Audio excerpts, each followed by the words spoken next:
ما بلا بسم الله الرحمن الرحيم أنك كل شغلين ما كجرنا أو نبض قبنا حدود علاج جيجا أو دحدين لبجرو جرين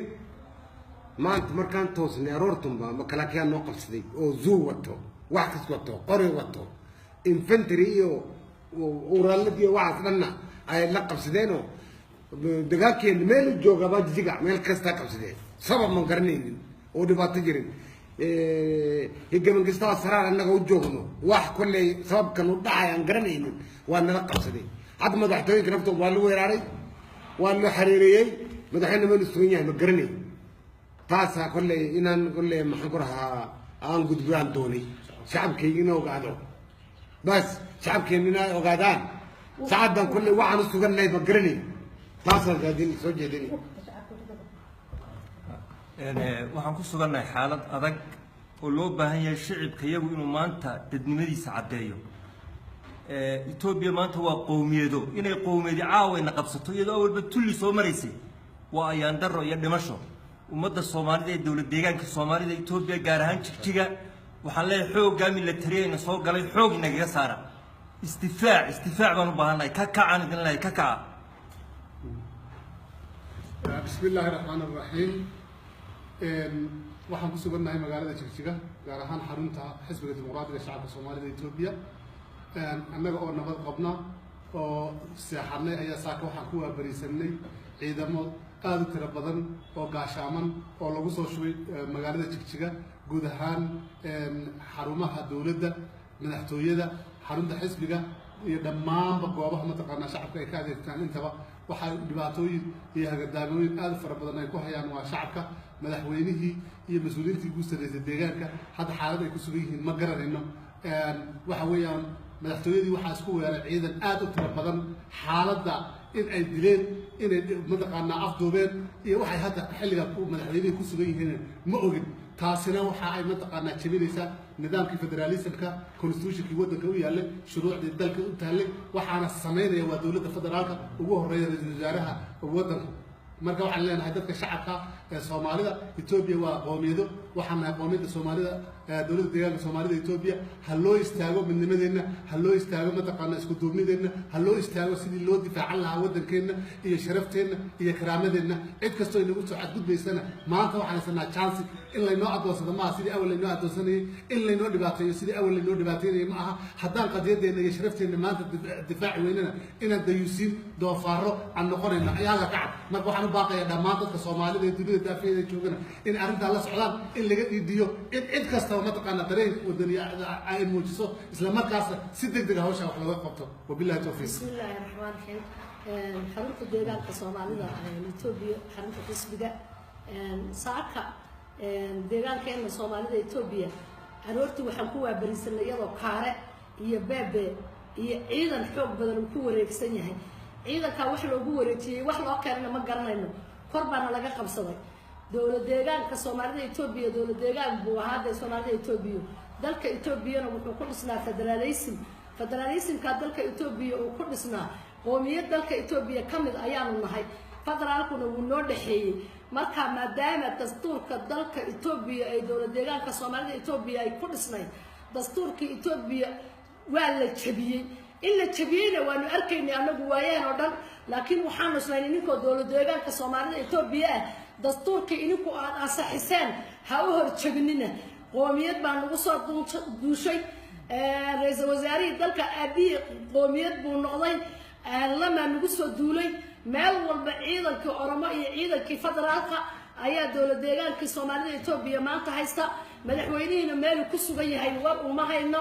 shacabkiina meel walba wuu kacay shacabku waa la leynayaa marka Soomaaliya ay dunida daafaheeda meel kasta joogtaan maanta waxay maraysaa qadiyad maanta haday inagoo Soomaali ah ay Oromo ina qabsato wax qadiyada iyo wax sharaf oo inoo haray ma jiro madaxweynaha dawlad deegaanka Soomaalida Itoobiya maanta meel ku sugan yahay cid war u haysa ma jirto waxa laga xun yahay shidaalka inoo soo baxay baa laga xun yahay waxaa laga xun yahay horumarka aynu gaadhnay baa laga xun yahay waxaa laga xun yahay dadkeena waxbartay baa laga xun yahay waxaa laga xun yahay qaabkaan isku maamulayna laga xun yahay nin kasta oo Soomaali ah oo wax qabay oo waxaad qabtay dib intaad u dhigato waa inaad maanta dhiigku ku kaco oo dowlad deegaankii Soomaalida Itoobiya waa artay la qabsaday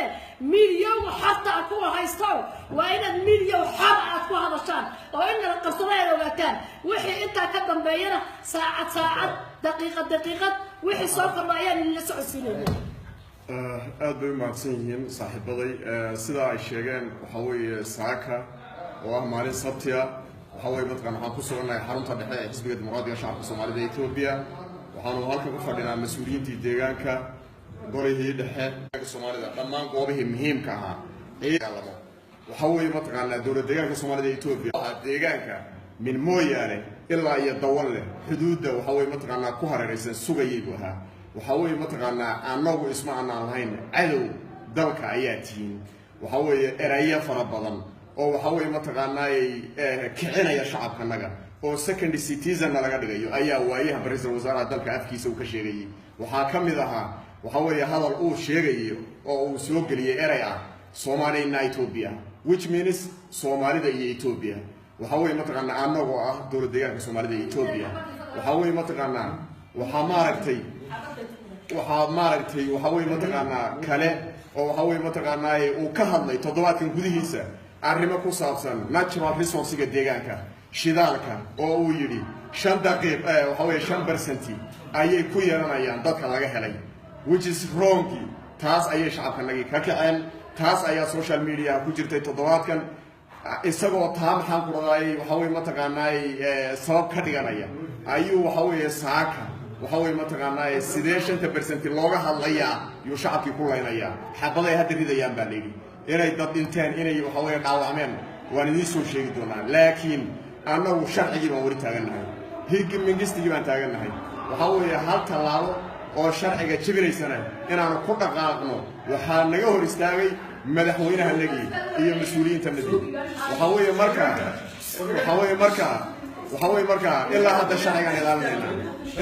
sharcigan ilaalinayna waxaanu sheegaynaa qoomiyadda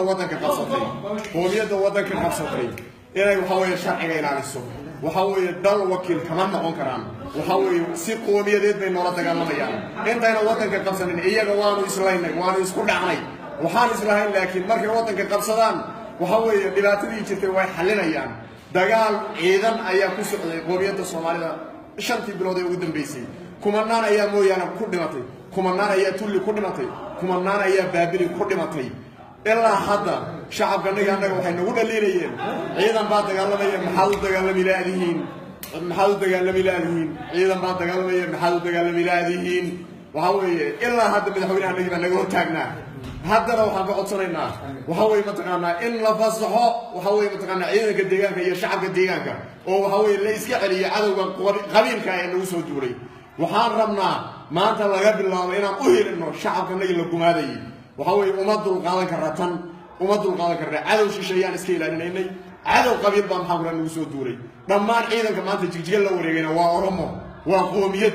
ma aha ciidankii federaalka waxa weeye ciidankii federaalka ee kumanaa arrintaa way ka soo hor istaageen saanu xogta ku hayno waa ciidan qoomiyadeed weeye marka waxa weeye shacabka waxaan leenahay dee difaacda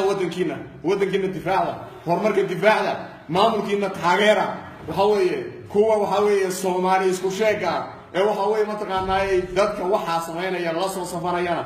war shay oo yuuban leenahay isku xishooda isqanjeeliya dhiig iska baara waxa weeye hawsha halka way ka weyn tahay saaka halka way ka weyn tahay maxaa kula deegaankiina difaacda heego deegaankeeda ha difaacato intaas ku soo dooyay ugu horeyn waxaan halkan ka salaamayaa shacabka deegaanka Soomaalida Itoobiya meel kasta uu joogo daliya dibadda saaka waxaan ku sugnahay xarunta dhexe ee xisbiga dimuqraadiga shacabka Soomaalida Itoobiya waxaan u dhannahay dhammaan mas'uuliyiinta deegaanka oo maxaa kula ugu horeeya afayeenka baarlamaanka dowladda deegaanka Soomaalida Itoobiya mudane Maxamed Rashiid Isaaq iyo madaxa xarunta dhexe iyo dhammaan kabaniga waxaan halkan ka cadeynaynaa ma saaka aroortii inuu deegaanka Soomaalida ku waabaristay ciidan mataqaana wata amarka ra'iisul wasaaraha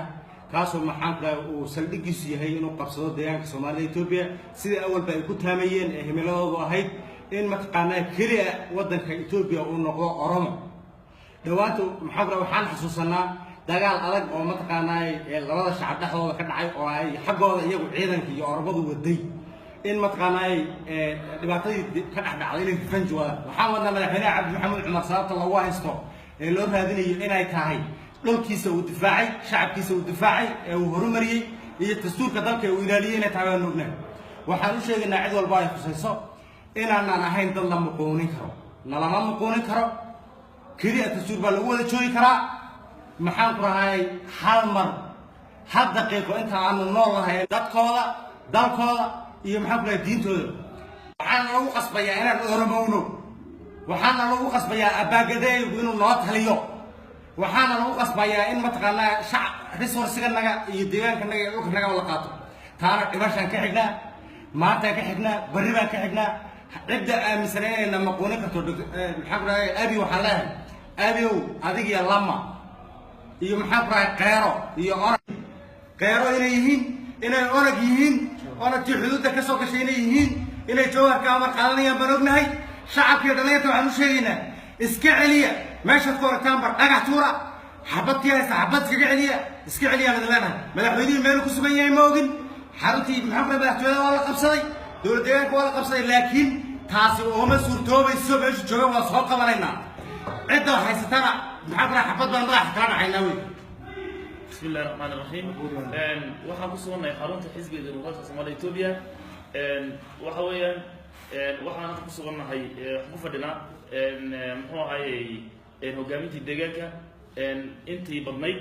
waxa weeyaan saaka markuu waagu bariyay 12 subaxnimo waxay shacabka anagu iyo ardaydii iyo shaqooyinka caadiga waxoo la wato lagu waabaristay ciidamo fadlaada oo waliba aan xaqiijinay inay Oromo kaliya yihiin oo ciidamada nadiifta ah ee Itoobiya ay sanahayn ayagoo oo dantay ka duuliyaan ay tahay nidaamka anaga inay burburiyaan in ay Soomaalida Oromo ay u bedelaan haddii ay Oromo u bedelaanna ay macnaha doonayaan inay khayraadka anaga iyo dalka anaga iyo dahabka anaga iyo shidaalka anaga inay qaataan taa marka waxaan leenahay cid walbana u sheegaynaa ma suurtagelayso mana yeelayno dhibaatooyinka ugu waaweyn saakan waxaa ka mid ah in dhammaan xarumihii dowladda iyo muxuu ahaay hoolashii iyo madaxtooyadii zoo iyo ciidan lagu wareejiyey isla markaana ilaa hadda al'aankan madaxtooyadii iyo madaxweynihii meel ay ku sugan yihiin aan la garanaynin waa arrin la yaab leh federaalkana waana uu noo dhexeeyey dastuurkana waanaan nisanayn laakiin waxay rabaan dastuurka inaan jabinno inaan ka dhaqaajinno oon annaga go-aanka annaga qaadano ayay doonayaan waxaana reebayna nagu qasbayaan cid walbana waxaan u sheegaynaa bulshadeenada iyo shacabkaanaga hadday dal tahay hadday dibad tahay inay iska celiyaan mana yeelayno oromona ma noqonayno nidaamkaana ma qaadanayno ciddii wax ka basan nidaamka la timaadana madaxa ka jaraynaa walayaal aad u mahadsantihiin bismillah waxaan ku suganahay xarunta xisbiga dimuqraadiga shacabka Soomaalida Itoobiya say hore saaxiibada ugu shanqariyeen waxaa ka dhacday saakii waagbaridii lagu waagbaristay ciidan dabaabado wata qoryo wata sugug wata oo ka soo galay meel ay ka socdaan meel ay socdaan la garanaynin laakiin isaan leenahay waxa soo diray waxa way abi amarka soo bixiyay laba magarsa amarka soo bixiyay joohar amarka soo bixiyay onaga oo wadanka qabsatay saaka taxadirkan jijiyo waxa wadanka qabsaday onaga haysta gacanta ku haysta waxa leenahay shacabka xisbiga dimuqraadiga shacabka Soomaaliya Itoobiya iyo shacabweynaha Soomaaliyeed waxa leenahay hal iska celiyo onaga hal iska celiyo Oromo hal iska celiyo ciidanku waa Oromo wadata Oromo masuul wadanka qabata waxaana wada qasba Oromonimada wada qasba afka Oromo ku hadla way Oromo hayn talisa abaagada hayn taliyo lama hayn maamulo yaa lagu qasbaya ma yeelayno ilaa qaf nafta ay naga baxayso kan ugu dambeeyo nafta ka baxayo ma yeelayno waa tuug dhalay hal iska celiyo oo meel walba laga hawlgala oo hal dhagax tuuro oo naftiina u huro oo wadankiina wadannimada عدة دقائق ويدا وديوسوا وصوماليا وساك ديجيدا دقائق ويدا واسكعلي ويدا ومال اسكسار ويدا وديوس هل اسكعلي ورمضان هل اسكعلي وحوي اسكتبنا وحوي والبا يكوي ماضيان فرانا هني من نمدنا وحوي من نمد صوماليا لغاية شقية ودن نمدها لغاية شقية ديجينا وحوي هالوهر نفي مال هالوهر هل اسكعلي ورمضان ما الله ما يسوارك كان هل اسكعلي ما سعات هل اسكسار waxaan leenahay wax wadanka ma weeraraya waa onaga weeraraysa onagana qabsatay oromana qabsatay abaagadana qabsaday ma yeelayno nafta wax way lagu reeyna aad iyo aad ma sandeed dimuqraadiga shacabka Soomaaliya Itoobiya saaka aroortii waxaan ku waabarisanay in afgamin lagu qabsado kilalkanaga si cad baa afgamin loogu qabsaday constitutionka wax ka baxsan mana lagu sameeyey sabab male xukuumadana iyo xisbigan iyagoo ogeyn baa afgamin lagu qabsaday madaxweynahanagii xeradiisii baa la weeraray ilaa haddana wuxuu ku suganaa warkayna Ethiopia federalism bay ahayd laakiin si cad baa naga loo qabsaday si cad sharciga lagu tuntay abiyi baa ku tuntay lama ku tuntay si cad baa loo qabsaday oo ka madax banaan constitutionka Ethiopia lagu hagaajiyay ka madax banaan waxaa la qabsaday waxaana soo weeraray oo cad dagaalkiina dhex maray Oromia ee dadkanaga lagu leenahay ilaa hadda maanta khayraadkan lahayn la rabo in la qaato shacabkanaga oo maalin kasta la leenayo waxaana loogu daray maanta in dhammaan awoodii xukuumadda la qabsado waa wax cad weeyaan maanta jijigan dhammaan meel kastoo taagtay oral baa taagan meel kastoo taagtan oonaag baa wadata xaruntii madaxtooyada la weeraray wuxuu madaxweynaha ku sugaya warkamayno shacabka deegaanka waxaan leeyahay waxaa weeyaan in badan baan aamusnayn oonu islahayn dowladdan hadday mar timid isbeddelkan la jaan qaada waxyaabaha mataqaanaa khilaafkeeda dhex mara idinkii Oromia hala haliyo laakiin in madaxweynahanagii la dilo loo hanjabo waa lagu dili la dhaho mar kasta isla markaana maanta la soo weeraro yay noqotay waxaan leeyahay iska halgama la dagaalama marna hoos fadhiisan mayno Oromo wallana hoos fadhiisanin shacabkana waxaan leeyahay meel kastoo joogtaan ba dhiidhiya ka halgama oo mataqaanaa iska saara mana ogolanayno in la baabiyo constitutionkan sharci baan leenahay xaq baan leenahay deegaan baan nahay dowlad baan nahay baarlamaan baan leenahay xukuumad jirtaan nahay sharcin annagana fargelin karana ma jiro constitution fargelin mataqaanaa wax awood lagu fargelin karana ma jirto madaxweynahanagii laakiin maanta iyo xukuumaddanadiiba in afgembi cad lagu sameeyo waa cad saas darteed shacabkeena waxaan leeyahay mar kasta in ay dagaal ay la galaan oo ay iska celiyaan cid kasta oo duulimaad ku ah sistamkooda cid kasta qeero arisabna Minnesota ku joogo ku hadlay walaalkay arisabna ku hadlay walaalkay mar kastana wuxuu ku haneeyay inuu deegaanka Soomaalida oo nabad maanta ahaana deegaanka ugu nabad badan deegaanada Itoobiya oo ayna wax dhibi ka jirin caasimadeeda iyo deegaanadeeda oo nabada horumarkii oo saxawda u socda nabadii oo saxawda u socota shaqaalihii xafiisyada dowladda saxawda u socda maanta in lagu waabaristo xerad kasta oo ciidan xafiis kasta in loo dhigo gaari xeradii mataqaanaa nafteeda loo dhigo anagii mas'uuliyiinta hadda laftigeeda hadda meel mataqaanaa aanu meel isku soo horreeyay xaaladnada saas darteed shacabkanaga waxaan leeyahay in badan baan aamusnado lahayd maxay u aamusan yihiin oodna daliiliseen oo lahayd nimankan dagaalkan lagu hayay cad ee dadkan la leenayo maxaa u aamusan laakiin annagii baa maanta lagu daray oo la soo weeraray oo aan lagu haystaa maxad wax ay mataqaanaa marka taas in shacabkanaga uu ka halgamo yaa soo jeedaa maasanta بسم الله الرحمن الرحيم ساكن markuu waagu barisay Oromo iyo onag oo iswaata tijiga soo galay adiyana soo diray constitutionka iyo sharciga iyo dastuurka leeyahay ee dalku aan ugu burburiyay si la hadlayna waan iska celinayna kana gaban mayno qof yar iyo qof weyn iyo dumar rag iyo haweenba dhammaan shacabka deegaanka Soomaaliya Itoobiya rag mucaarad iyo maxaasibba saaka waa inaynu Oromo iska celinaa aan ka saarno qoomiyad lamidana nahay dalku waa dalkeeni waa deegaankeeni ilaa awaash baynu nahay انت درتك سيد رادل ورما يا سومال والد شيخنايه ما انت مع الارسال غديد وانا قبسنو وانا قبسن كرنا ورالada ay halka keenan iyo suugeedana waan ka saarayna dhalinyarada hadda dhagax kaga saartay dhagaxan inta kaga saarno waan ku difaacnayna oramana ma doonayno namana qabsan karto luuqadeena nama khasbi karto shaqadana ma qaadan karto khayraadkana ma qaadan karto anaga u nool anaga u joogno anaga u dhimanayna sida darteed dhammaan shacabka xaafadaha jooga iyo kuwa degmooyinka jooga iyo kuwa tuulo jooga dhammaantiinba iyo dhammaan caalamka dhan adduun weynaha waxaan ka codsanaynaa in si toos ah soo galo dhammaan in la yiraahdo maanta Soomaaliya Itoobiya anaga oo Soomaali waan ahayd hadii Soomaaliya la raacin oo walaaladana mana diidan ayaga nala difaaci jiray shalay maanta nala difaacaya isagana filim ilaa mooyaale ya ilaa maxaan ku dhahay waxa inta u dhaxaysa ya ilaa iyo booq iyo galaadi ilaa oo u sheegayna in Oromana soo weertay abiya waa Oromo lamu waa Oromo ciidan kale Oromo haysta u ka wada qaado tigreega oo joogay iyo maxaan ku dhahay qoomiyad kale Oromo huwa caalamka federaal